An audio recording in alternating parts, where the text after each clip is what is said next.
C'est un sujet qui est apparu depuis très longtemps, mais qui, en tout cas, dans la crise Covid, a été d'une grande acuité.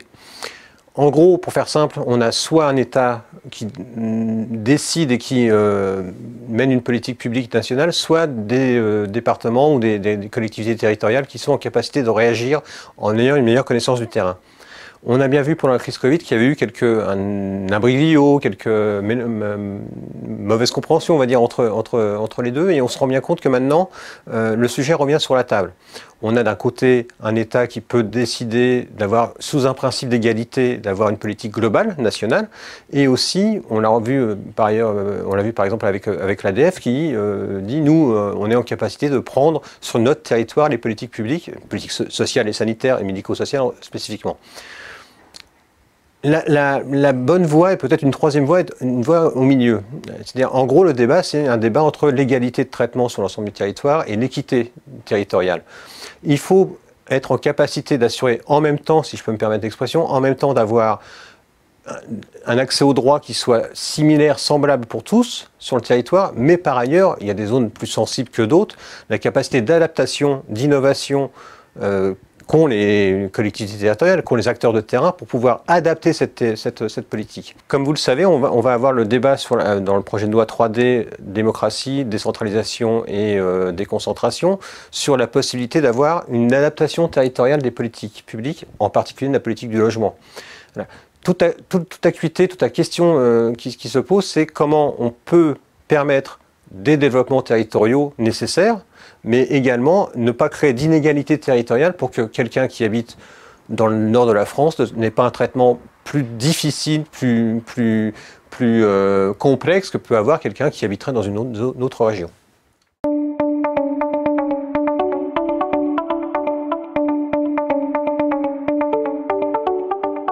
On s'est rendu compte que la crise a augmenté les inégalités.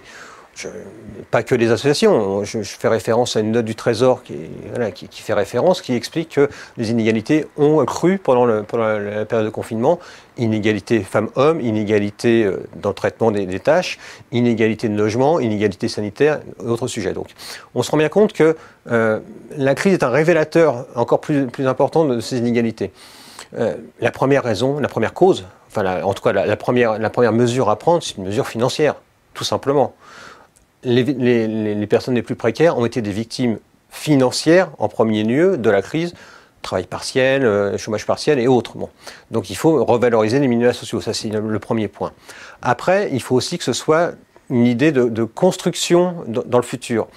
La critique qu'on fait du plan de relance, par exemple, plan de relance de 100 milliards, c'est qu'elle consacre 800 millions à 14% de la population.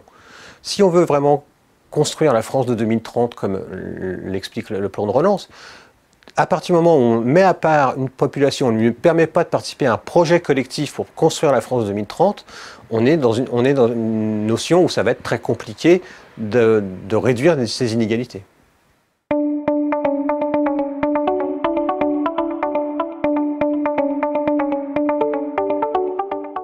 La crise Covid a démontré le pouvoir formidable, le pouvoir des associations, le pouvoir du secteur privé, non lucratif en particulier, pour prendre en charge des personnes qui n'étaient pas prises en charge pendant la crise, d'accompagner des gens qui étaient isolés. Une étude de recherche et de solidarité montre qu'il y a près de 30 000 associations à l'heure actuelle qui vont avoir, dont la viabilité se pose à venir. Donc il y a un besoin essentiel d'avoir, là aussi, d'être sur l'aspect financier, mais de valoriser le fonds de développement de la vie associative, qui permet aussi à ce que des innovations associatives se créent, se développent, soient diffusées sur l'ensemble du territoire.